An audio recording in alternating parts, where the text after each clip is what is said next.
Welcome to Botanical Trails Through the Juniper Forest. I'm your host, Brian Heater. Each week, I'll have a different guest join me to explore a pair of interesting gins. We'll chat a little bit about the gin and the distilleries, throw in a bit of trivia, hopefully laugh a bit, and then we'll go off the beaten path. Although I say that this is a podcast about gin, really this is just an excuse for me to spend time with my friends. But that'll just be our secret. Okay, let's start exploring.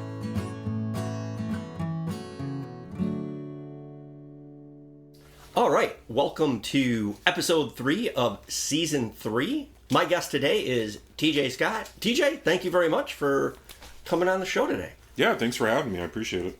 And on behalf of the production crew, first, let me wish you a belated happy birthday. We are recording this on July 5th. Your birthday was yesterday, Independence Day, July 4th. Yep. Did you get to go out and do anything fun for the birthday? So the interesting thing is I actually share my birthday with my mother-in-law. So, and everyone, when I say that, they're like, oh, do you must hate that? And I'm like, I honestly don't care. You know what I mean? Because it's not like she's a bad person. Yeah. So it's just kind of like, hey, where are we going to go out to eat? Like if we're in town, we go to lunch with them, and then we'll go off and do whatever, right? And it means a lot to her for us to hang out with her and do that. So we're just kind of like, whatever, Yeah, that's great. And then you and I are both born on different Independence Days. We also have that in common. So both born in July. You are on the birthday of America, and I am on the birthday of France. Hence, I really enjoy berets and a French baguette every now and then. Nice. So, do you have any insight into their immigration policies? Into France's? Into France's. I haven't looked into it recently. Okay. No. All right. I did years ago look at seeing if I could get an Italian passport, but I'm one generation too far removed. Really? Yep. Oh. Yep. I missed the cut on that. So, well, today is an interesting episode. It is not a complete spin-off, but it's not just two gins. So when you and I had started talking like a while back about coming on the show, we had talked about maybe doing bourbons or something along those lines. And so the idea that we settled on is today, and I'll let you explain, but today we're doing either a bourbon or a whiskey. And then I also have a interesting gin that I found. So it's going to be one sort of whiskey-esque spirit, and then one gin spirit. So I will turn it over to you so you can because you're kicking off the show, and we're doing the beverage that you brought today. So I will let you tell us about it. Yep. And to be honest, I actually feel kind of bad because I made myself sound like a whiskey snob, and I'm not, right? Because I'm like, hey, when did you do that? I just feel like whenever you were like, oh, we've got bourbon. Like, this isn't technically bourbon, Brian. Oh, this is Tennessee whiskey. I didn't think that was being a snob at all. That was just like giving me the straight dope. So yeah. I like it. But I was like, when you hear yourself in your head, you're like, oh, God, I sound like a dick right there. Yeah. But that's really neither here nor there. So what I brought was Uncle Nearest 1884. Okay. So this is what's called a Tennessee whiskey. Now, depending on which international trade agreement you're looking at, that could be classified as bourbon. But in America, it's classified as Tennessee whiskey because it is manufactured in Tennessee, and it undergoes the Lincoln County process, right? Which requires that the spirit, before it is put into the charred oak cask, it actually is run through charcoal. Okay. Steeped in charcoal. So it's supposed to like mellow it and smooth it out and make it much nicer on the palate instead of being hot, that hot alcohol feeling. Because most people, they actually sip whiskey or bourbon neat or on the rocks like we're doing it today. Yes. So today we're having it on the rocks. And so there's like, basically what you're saying is there's like some certain specifications they have to meet to be considered this Tennessee whiskey. Or was it Eastern Tennessee whiskey? No, just Tennessee whiskey. But Tennessee whiskey. Yep. So there's certain things that it has to follow. It has to be manufactured and aged in Tennessee and bottled in Tennessee, and it has to undergo that specific process. So fun fact, while I was doing my research for this episode, because I'm a huge nerd, there is one distiller that they have an exception to the law in Tennessee that says it has to go through that process. I'm forgetting the name of the distiller now because they don't matter, but there is one distiller that has kind of grandfathered themselves out of having to do the charcoal process. Oh, okay. Right? Yep. So, but yeah, this is Uncle Nearest 1884, as I said before. So Uncle Nearest Green was the person who taught Jack Daniel, from Jack Daniel's fame, how to make whiskey, basically. So Jack Daniel was working with a man named Dan Call, right? And Dan Call was a slave owner, and Nearest Green was his enslaved person that was in charge of the still in distilling alcohol. Okay. Right? So Jack Daniel was hired to basically oversee that operation, even though Jack Daniel at this point was like maybe in his teens. Right? Okay. So is this like the 1860s? This is in the 1860s. Okay. No, actually, sorry. I think it's actually a little bit earlier than that. But yeah, it's in the 1800s before the Emancipation, before the Civil War. Right? So Nearest Green teaches a young Jack Daniel how to make whiskey, and he teaches him this process of running it through charcoal to make it smooth. So fast forward, Emancipation, et cetera, and Nearest Green is like the master distiller. They didn't call it master distiller back then; they call it head distiller. But he was the head distiller for Jack Daniel's new whiskey company. Okay. Basically, right? So the drink that we're having here is made by a company that they're paying homage to him. Okay. Right? And his great granddaughter is the master blender for Uncle Nearest Spirits. Wow. Okay. Yeah. So she personally, now this is according to their literature, right? Yep. But she actually personally tests every barrel to make sure that it's of the quality that they want having is being associated with the name. Okay. Right.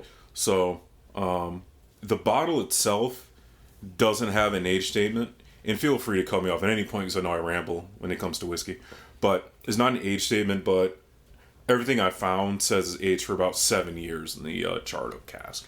So does her family own this distillery then?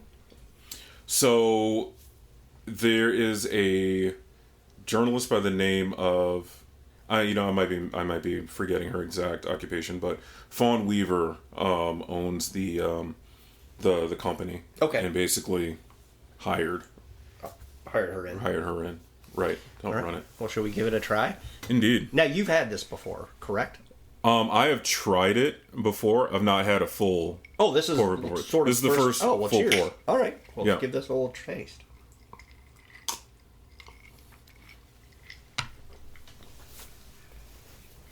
Oh, that's pretty nice and smooth. Yeah.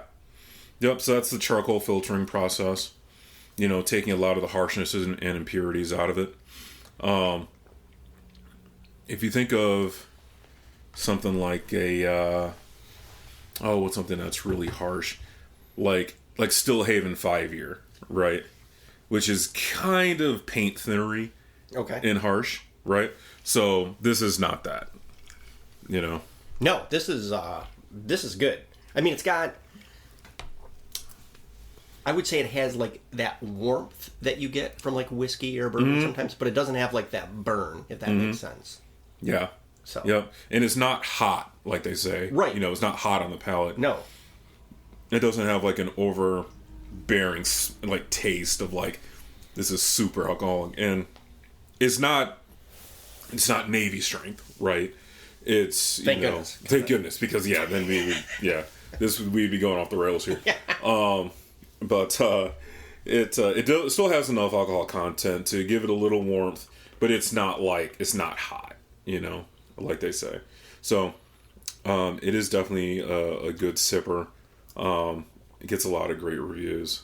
So Yeah, I'm pretty sure this is the first Tennessee whiskey that I've tried. I don't drink like a ton of whiskey and bourbon and scotch, but I do a little bit. Mm-hmm. But the way you served it, just like on the rocks, is how I enjoy it. And typically, if it's just a really nice, smooth spirit, like I really enjoy it. So now,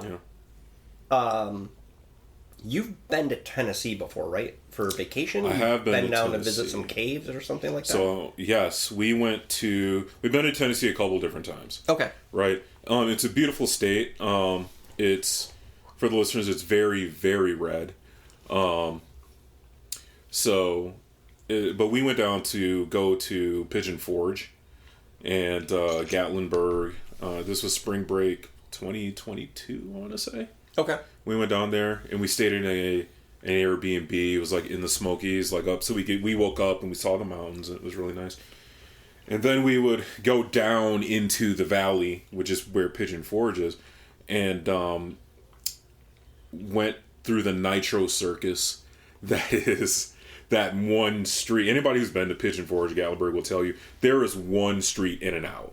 Okay. Right. Like a main drag. Like a main drag, but it is like 5 lanes going each way. It's bananas, right? And tons of like just jacked up pickup trucks, flag poles hanging off of them. Is it everybody's rolling coal? Are there businesses along this thoroughway, or is this like a freeway? So imagine 28th Street. Okay. Right? Imagine 28th Street, but it is like, maybe it's not 5, but it's definitely at least 4 lanes going in each direction. Okay. With businesses is like a giant strode, if you're familiar with that. Okay, so it'd be like 28th Street on steroids. Yes. Okay. Yeah. And it was loud, it was like dirty. Not that the environment was dirty, just, everyone's driving big diesel trucks, right?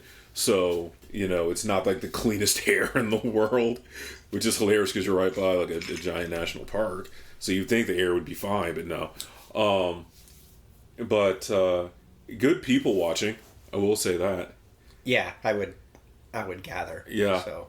And lots of stores dedicated to the past and current president in that area, like entire stores. Okay. Dedicated to that, which, we'll get into that, I'm sure, but taken on its face though, and if you can like look past all that, it was actually a really cool area. There's lots of places where you can taste moonshine. Okay.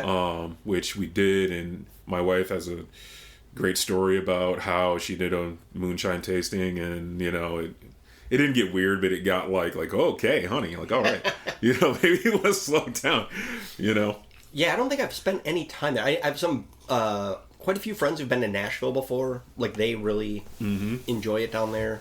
But yeah, I've never spent any time there. Driven through it, but that's been it. So yeah.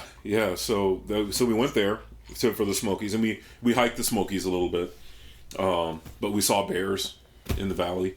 So that was cool. And then we stopped in a little town. Wait, you saw bears? Yeah. Like black bears? Like black bears. Okay. Yeah. Like just out and about? Yeah, like we were driving. Okay. In our truck, and we look down in the valley and we see a bear and her cubs. Oh. Just kind of just being bears, yeah. just looking for honey, I guess. whatever bears do. Whatever bears do. They're not on TikTok, right? So yeah, they're just down there doing bear stuff, and it's like, oh, that's sweet.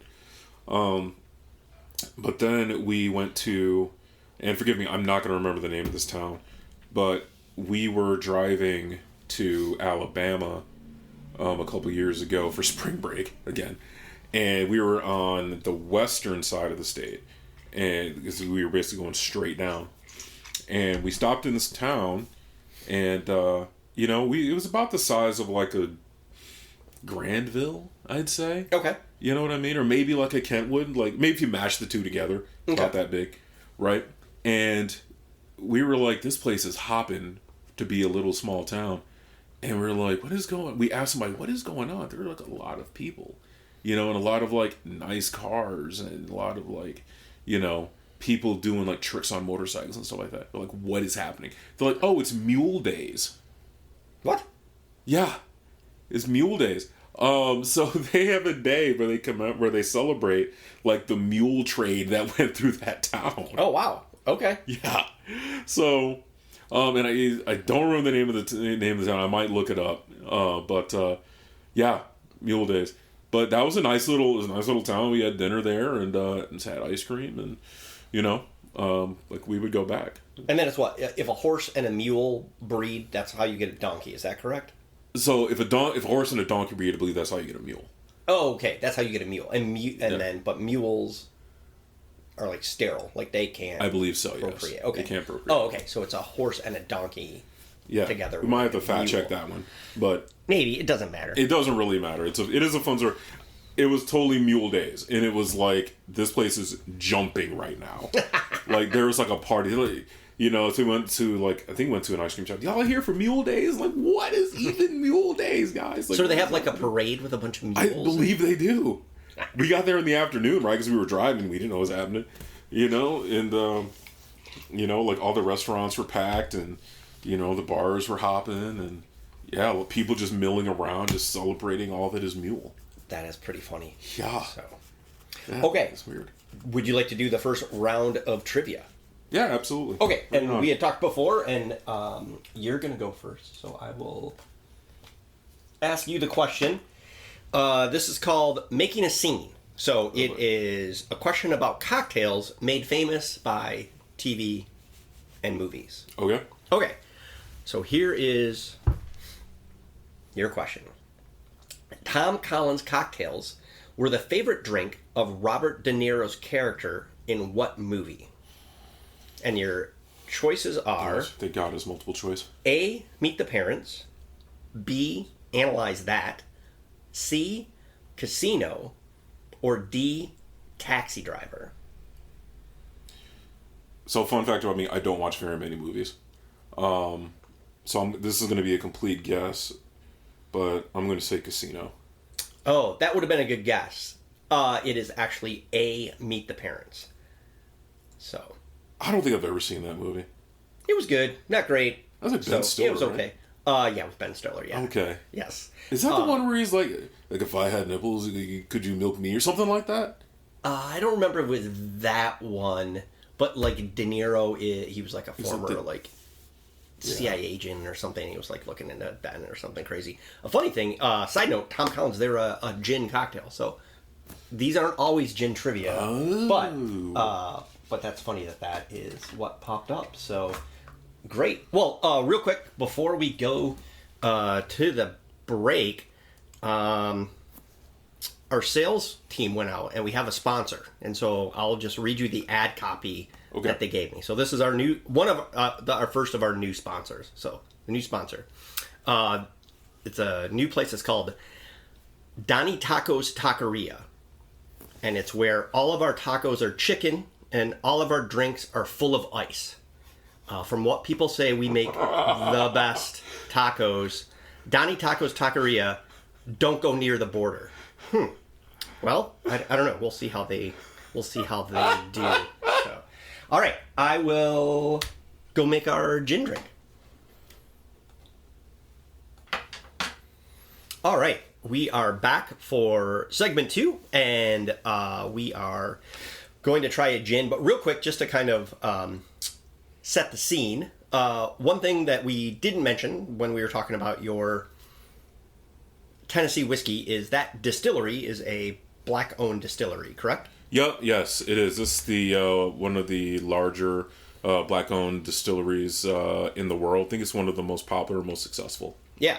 Yeah. And so you and I had been talking when we were throwing this idea around, and I was like, great, I'll find a gin from a black-owned distillery. So, and you and I had started looking at work, and it ended up that I had a gin that I had recently purchased, and I'll explain why we went with that one. But I did take a look, and it looks like there are 45 distilleries in the U.S. owned by black people, or at least 45 that make gin that I could find. And I was unable, though, to find a gin close. There are There's a couple of distilleries down in Indiana. There's one in Minneapolis. There's a couple of other ones, but I just hadn't seen their stuff on our shelves, and it might just be due to the licensing that I've talked about. Like, they might just not be able to sell it here, or maybe they don't distribute that long. But when you and I were taking a quick glance at work that one day, I was like, wait, go back to that picture real quick. And it ended up when I was, like last month when I was in Wisconsin, I stumbled upon this place that had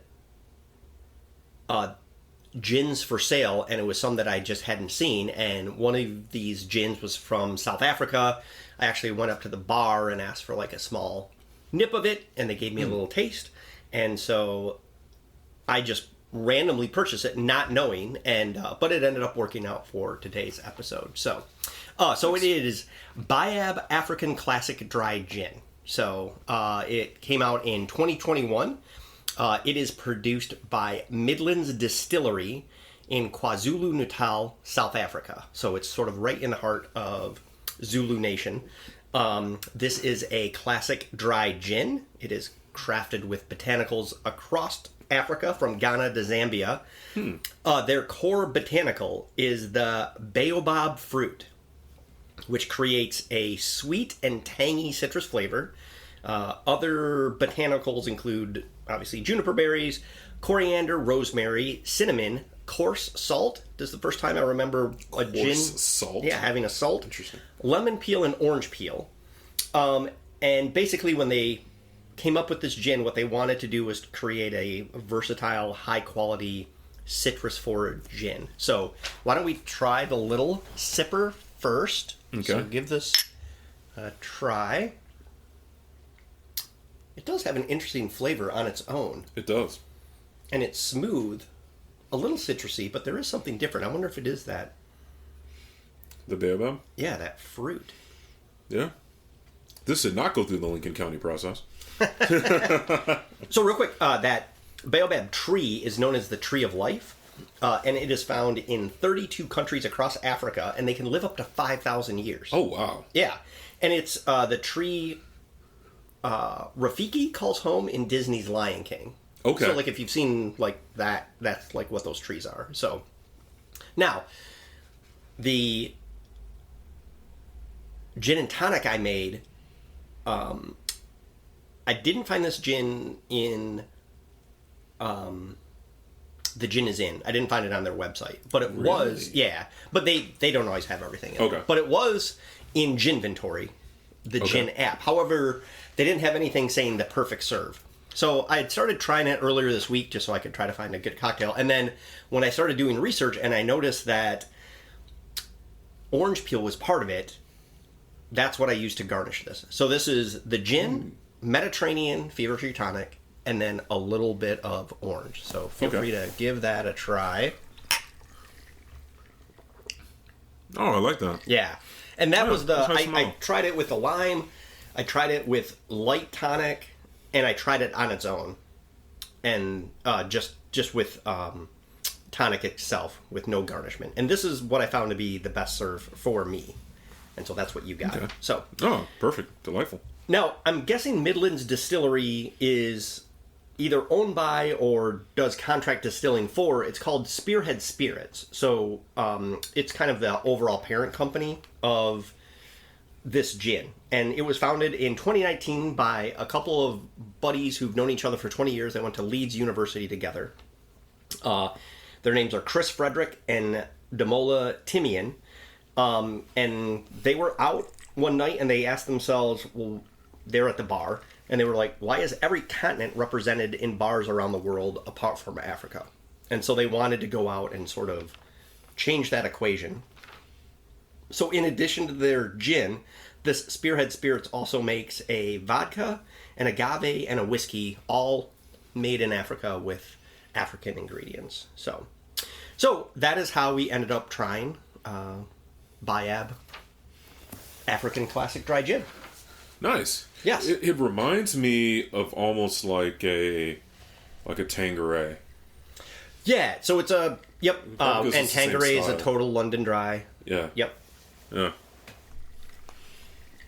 Which, if I'm normally drinking a gin and tonic, it's normally a Tanqueray and tonic with a twist. Yeah, that so makes I sense. haven't seen this on the shelves here, yet. But a year ago, there were gins I saw in Madison that I picked up that I can get here now. So hopefully it's kind of like maybe coming this way so that we can get it here. Yeah, I would totally buy that. But I would definitely, I'll probably pick up another bottle. I might go back to Madison in September to watch my niece for a bit. So Cool. So real quick, when we were on our break, we started talking about The Road. Yes, The Road by Cormac McCarthy. And we both read it. Yep. And we both have a hard time recommending it. Not because it's not a well-written book. It's just harsh and dark. Like, really dark. And you could probably end up in a depression after reading this book, I feel. Yeah, so the funny... So I come in here and I look at Brian's bookshelf and I see The Road and I'm like, fuck. Like, do you actually read this? So I had to read it in 2 stints. Like, I started reading it and then I was like, this is literally the most depressing book I've ever read. So I stopped reading it, and then I was like, I should just finish this book so I can get through, because I have a backlog of books. Like, I read kind of a lot, right? So I was like, this is in my backlog, let me clear it out so that I can focus on other things. So I start reading again, and I'm reading it, and I'm just like, fuck, this book sucks, But to your point, it doesn't suck because it's poorly written. No. It is just the most depressing subject matter ever. Oh, yeah, it's just a hard, the storyline is just dark. Oh, it's just bleak. Do you remember, there's a specific part in the book where they find, an underground, like supply bunker? Yeah, yeah. And they're, happy for the first time in the entire book. And you're like, just stay in the bunker. And they're like, well, I guess we gotta get back on the road. I'm like, why? You've got canned peaches, anything you could possibly want. They just get back on the road, and that guy is missing his face. And it's just like, oh god. Yeah, it's a rough one. And also just, if you do decide to tackle it, also just be prepared. There are no quotation marks. So that also just makes it a little bit interesting to read. But real quick, you were starting to tell me a story about how you ended up reading that book. Because that book got recommended to me, but how did you end up reading the book? Yeah, so I'm a huge podcast listener. And I was listening to a podcast called The Art of Manliness. Please hold all jokes.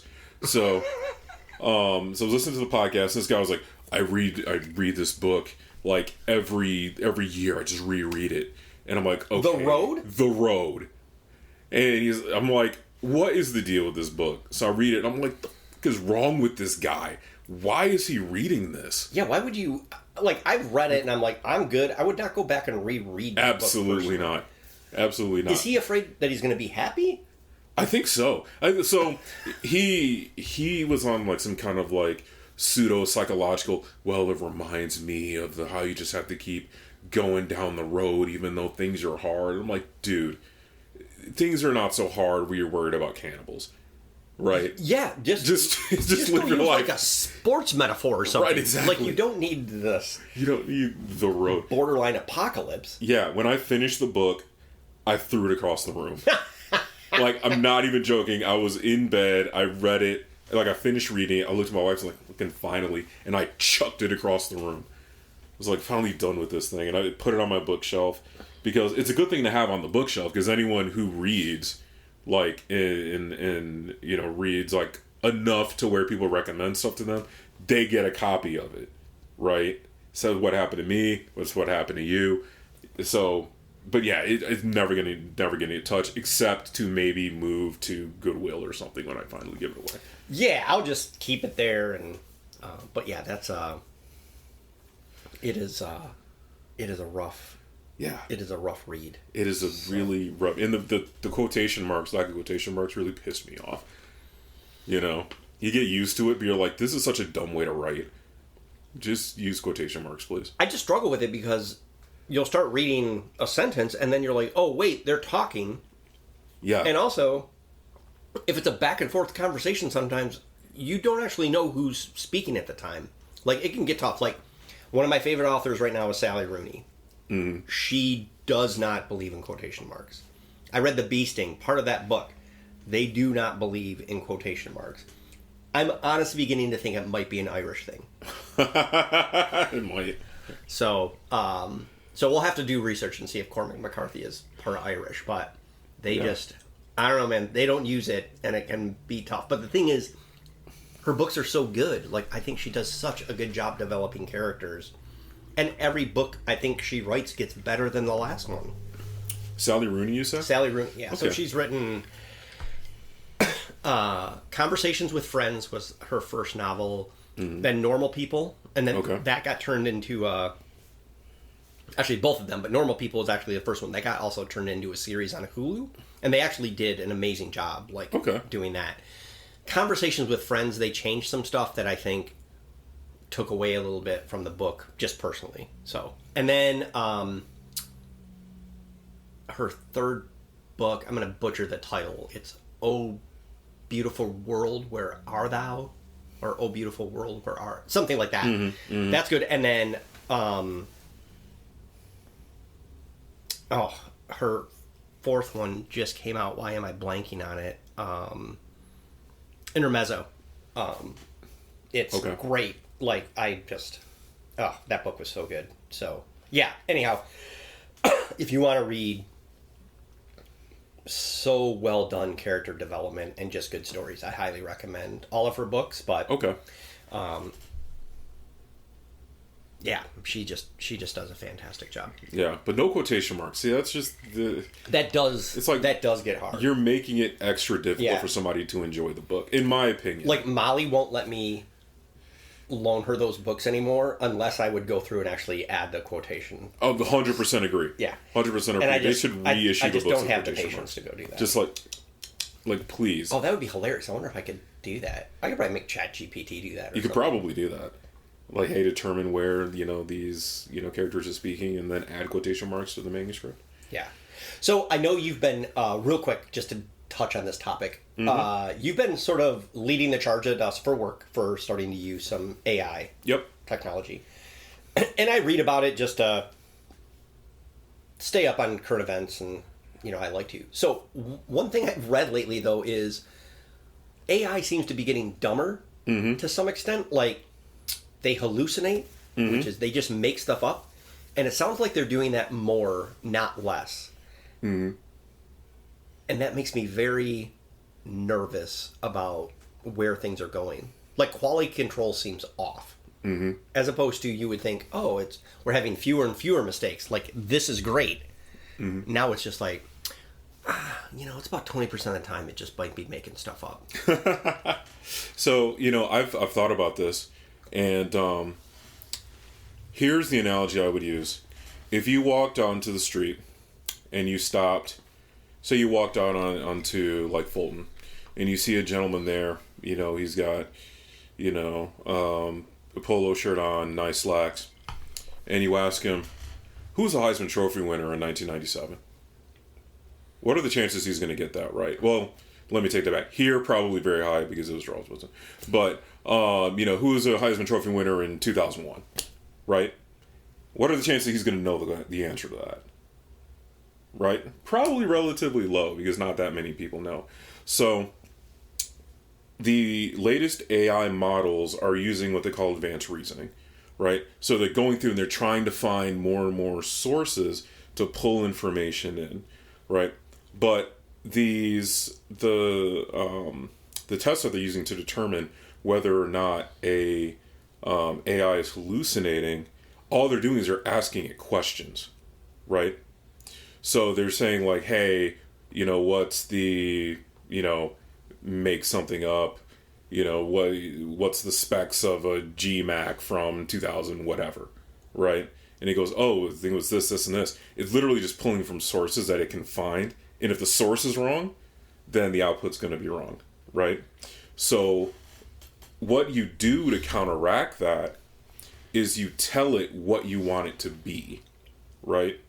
So you would say, if you were trying to figure out, like if you're gonna ask it a question as if it were Google, and say, hey, who's the Heisman Trophy winner from 2001?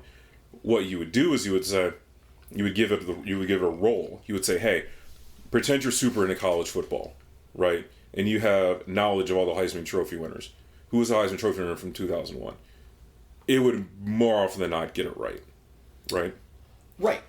So, what I think happens is that people use AI like a hammer, right? You and I would know instinctively how to use a hammer, right? We would grab it by the handle. You probably more so than me. We both know, like, I'm not great with tools. So, but you get my point. You grab by the handle, you hit the nail with the hard end. How else could you use a hammer, right? You could hold it by the top hammery end and bang the handle into it, right? Are you using the hammer correctly? Absolutely not, right? I think people are using AI in the same way. Yeah, I guess I get more concerned when, like, people are using it for their actual jobs. And, like, so I've read of cases where, like, you know, maybe it's a small law firm and they're helping to put together a brief, and the AI is going out and being like, oh, you know, citing court cases to, like, justify their position, and it's just making stuff up. Like, they're not real cases. And then the brief, like, falls apart, doesn't hold muster then. Mm-hmm. So that's, I think, where I get concerned, where people are starting to try to use this for their jobs. Mm-hmm. Sure. But it's just giving them false information, and you're doing this to try and save time. So you could have just looked all this stuff up, but you're wanting it to do it, but it's doing it wrong. It seems to be less efficient. So I think it's like at work. Mm-hmm. Yeah. Technology is allegedly getting better. For sure. When I started the company in 2007, so 2008, let's say, I could turn in paperwork for a new hire to start Thursday afternoon, and they would start at our company Monday morning. Like, drug screen and background check were done, but I could turn in the stuff, and they would start Monday. Oh, so this is all your fault, you're saying? Now, if I submit information, I have to submit it in February, so they could start in September, basically. And somehow technology is supposed to be getting better. It's like 4 weeks now, though. It's not great. Like, we're going, like, I don't know. It just doesn't seem to be making our lives as efficient and better as what the promise was. So, I mean, if we take the example of the start date times being stretched out, right? What we're actually dealing with is service level agreements and service timing agreements with all the various people that have to touch it, right? Because they have such and such amount of time, 1 to 3 days, let's say, to take some action, right? Then the next group gets a week to take an action, right? And then say that next group needs 3 days to do whatever they have to do, right? So the stretching out is because the groups have negotiated, we need X amount of days worth to do this. Not because it takes that long, but so we can prioritize the work that comes in. I don't know. It just, you know, it seems to be just getting slower, like not more efficient. I mean, I think that so in some cases, sure, some cases it's more complicated, right? Granted, we just, I think, are under the impression with technology things are always going to get better and more efficient. And instead we find sometimes they're actually slower, or in the case of some AI stuff, they're just making stuff up and they're torpedoing what you're trying to do. So, yeah. Anyway, that's that. Okay. Before we go off the beaten path, we'll do round 2 of trivia. So you can ask me. Okay, so we're making a scene. Questions about cocktails made famous by TV and movies. Okay. I never seen this movie. What does the dude in The Big Lebowski... Is it Lebowski or Lebowski? Big Lebowski. Lebowski? Yep. The Big Lebowski referred to White Russian cocktails as... It's multiple choice. Oh, sorry. Yes, That's it is okay. multiple choice. I was like looking at you like, Brian, and... A, white ladies. B, take my glasses off because I'm old now. B, Vladimir's. C, Russian coffee. D, Caucasians. Oh, man. I've seen this movie. It's a really good movie, but this is going to tick me off if I do not get this. I was hoping the question was going to be the drink, and I was going to be, oh, White Russian, but it's not that. It's what he calls it. Could you go through those options again just real quick? Sure. A, white ladies. B, Vladimir's. C, Russian coffee. D. Caucasians.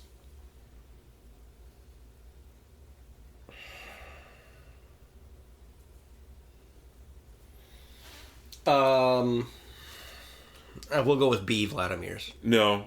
It's sorry, I didn't mean to go. No, that's wrong. It's D. Caucasians. That's hilarious. I completely Because it actually on that. kind of makes sense because of like the mountains of Yeah. Caucasus and etc. So that's actually pretty funny. That is funny, man. That one I should have gotten. I agree. All right. Come on, B. So, before we go off the beaten path, anything else you want to chat about? I would say no. Hopefully, we get more sponsors, or hopefully you get. You more never know. sponsors. The sales team is out. We're trying to, do what we can to keep Botanical Trails humming along. Yeah. So- drum up some business. Yeah, exactly. Okay, we decided that I would go first. So my topic for Off the Beaten Path is, well, real quick, let me take a step back. Do you like chess? I play chess with my son sometimes. Yes. Okay, but do you like it? It depends on if I'm winning or not. Okay, that's very true.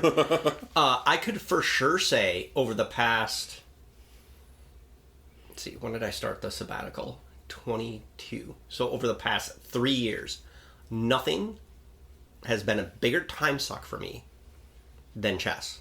Really? I could have easily written probably 2 novels if I would have spent time writing as opposed to just playing chess. I just play online through chess.com. Oh yeah, like I've been playing a bunch lately and I am totally getting worse. It is very frustrating. Yeah, definitely getting worse. Definitely it is definitely a game for the young person. So, but anyhow, so speaking of chess, this is, but I really do enjoy chess. So, this was a pick I've had for a bit, and I decided I would bring it out for today. So, it is a movie from 1993, and it is called Searching for Bobby Fischer. I don't know if you've seen it. No. Okay.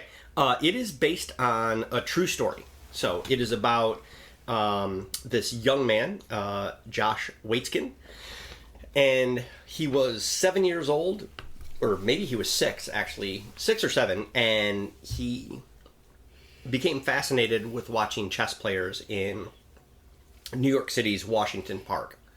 And finally, like, his mom lets him play one day. And he, if I remember correctly, he loses the game, but, like, he knew what he was doing. And, like, someone was watching and, like, I think told his mom, is like, your son may have, like, a talent for this, actually. And ends up he does have a natural talent for the game. And his father had become really interested in chess in the 70s. So when Bobby Fischer played Boris Spassky for the World Championship. So, and this movie then is about his son, this kid who became friends with one of the guys in the park who was a chess player there, and they play a lot of blitz chess, and which is you go fast. Yeah, we like hit the timer. Yep, the timer. Well, yeah, but you also hit the timer like in regulation chess too. You just I have a didn't know much that. longer, Okay. much longer clock. But yes, typically a game of blitz chess is each person has 5 minutes on their clock, and you win by either checkmating them or running their clock out. Really? Yes. Occasionally a game will end in a draw, but most of the time that's how you win. Now, they've changed it. They've tried to speed the game up a bit. But back in the day, like, you would go and play in a chess tournament where you've got a much longer time frame. Mm-hmm. And I think the longest game I had was like close to 3 hours in a tournament one time. Like I was wiped. I was wiped out at the end. Yeah. So, but then he also ends up. His father then, though, gets him like a teacher because he does have a really good talent for it, and he's just good at it. But this teacher like doesn't want him like playing with the people in the park because he feels he's developing bad habits and he needs like discipline and so. But it's a true story. And this young man, he ended up being like national champ for his age range, like I think 8 times in total. So okay. But it also talks about how chess became like super popular in the U.S. during the 70s due to Bobby Fischer, who, although people nowadays might be familiar with him as just like a crackpot, like anti-Semitic, like crackpot, but like wackadoo. Yes, completely. But what he did though as a chess player was like unbelievable. Like he was so good. Like one of the amazing things about chess is like if you play in a tournament, you have to record all of your moves when you're playing. Like you have to write them down. Yep, you write them down. Okay. So you can, in theory, play every chess game in every tournament in history. So when he does this amazing stuff, you could go back and you can play these games. You're not going to see the board like he is, but you could see what happens when he does it. Like, anyhow, it's one of the amazing things about chess to me. So, but this movie is really well done. It's got a great cast, which includes Ben Kingsley, Joe Mantegna, Lawrence Fishburne, Joan Allen, William H. Macy, Laura Linney. Like the cast is really good.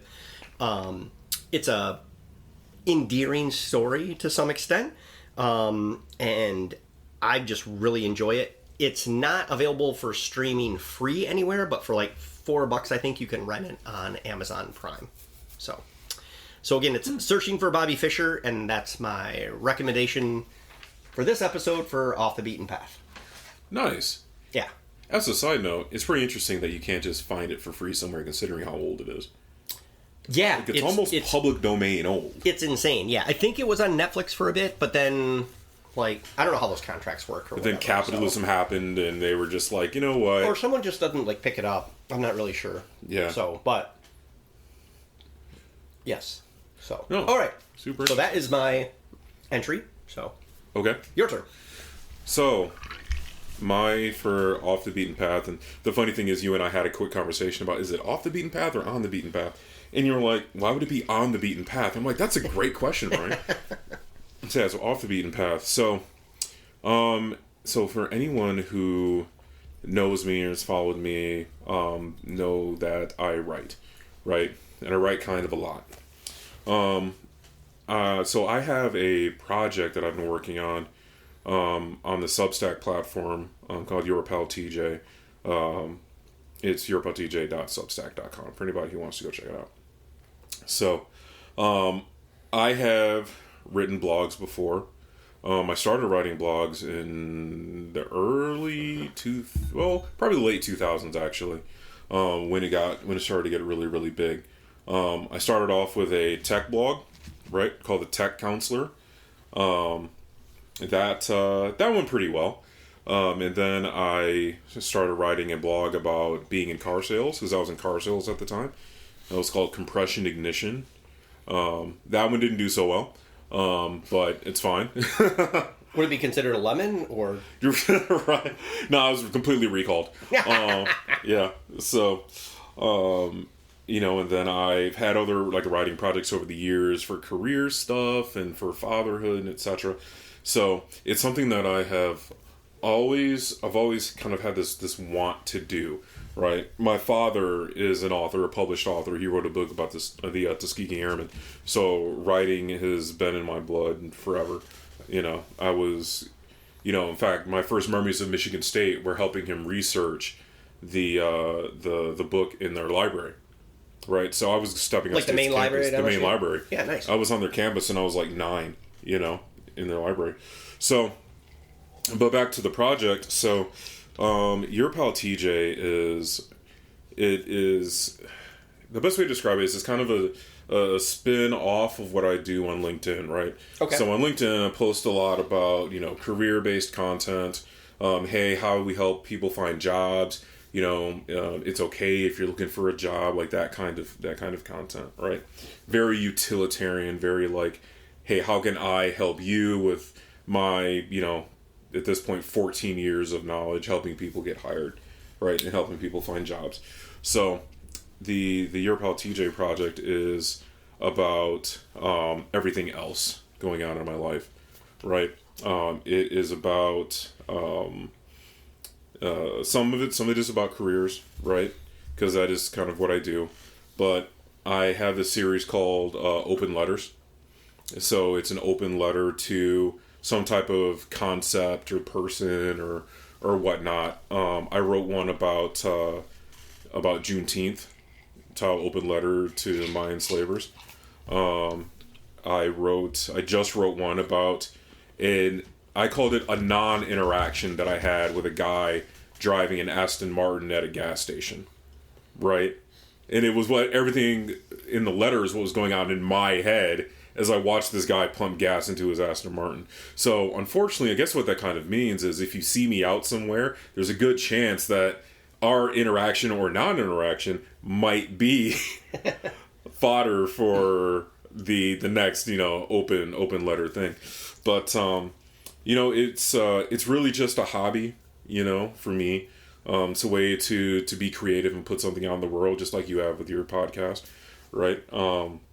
It's a way for me to be creative and just put stuff out there, and hopefully people they read it and they get something out of it, or they're just enjoy it and makes them laugh, or makes them think a little bit differently about something, because I like to think that I have somewhat of a unique point of view, based off of the things that are happening in my life and things that are, just as a result of just who I am, right? I mean, black guy, dad, corporate guy, you know what I mean? There's a whole lot of intersection there, right? So I'm very, very proud of it. I've only been doing it for about a month, but I mean, the good thing about being just a writer is that I had a large backlog of content from other stuff that I could very quickly pull into it, and now I'm adding more and more new stuff.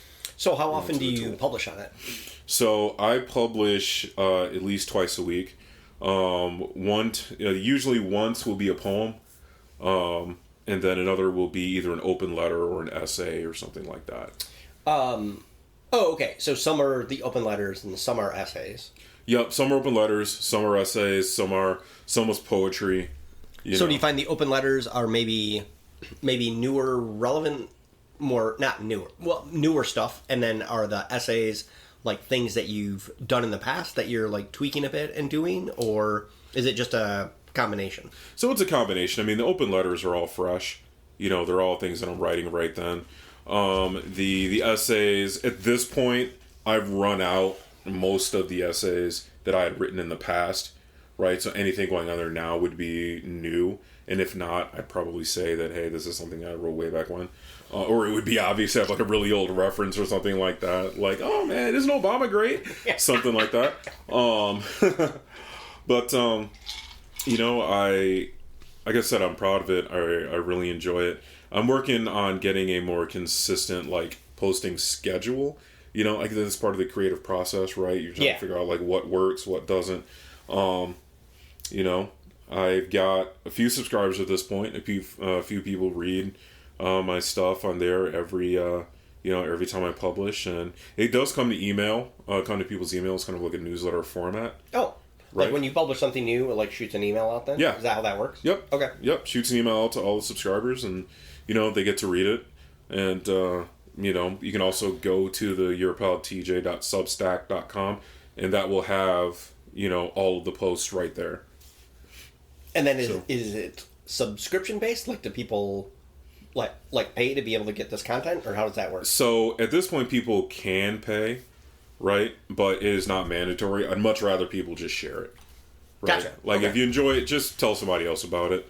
You can pay if you want. Not something that I'm pushing any more than Substack itself is pushing it, right? Because if somebody is subscribed, instead of saying please subscribe, they'll say, do you want to upgrade? Stuff like that. Well, maybe we can start doing a package deal and push for some new sponsors together. I know, right? yeah, absolutely. But it's just super fun. Way for me to, like I said, continue to be creative. No, that's awesome, man. Congratulations too on launching that. So thank you. That's a good thing. So, yeah, that's awesome. So, super appreciate proud that, of you, man. Yeah, you bet. One thing, real quick before we go, in the last episode when Angie was on, there was a gin that we tried from the Philippines. Mm-hmm. And I just wanted people to know, because I continued to kind of experiment with it after that episode had come out. I don't know if we can find it anymore. And by the way, we may need to write a letter to the UK, because Fever Tree is a UK-based company. And if you go look at the options of tonics that you can order if you're in the UK, it dwarfs what we can get here. Interesting. And I don't know that this tonic that I still have a couple bottles of, if you can get any more, but it's Fever Tree Aromatic Tonic. It's their pink tonic.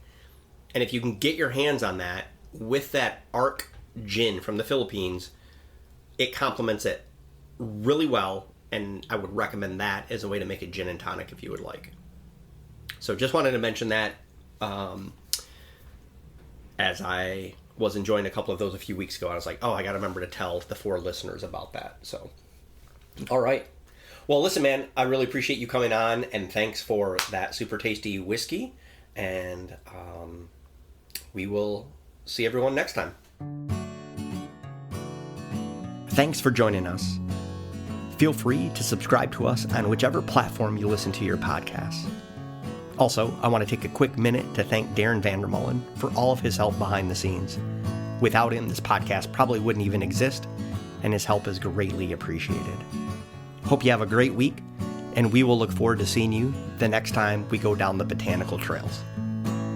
This has been a Shits and Giggles production.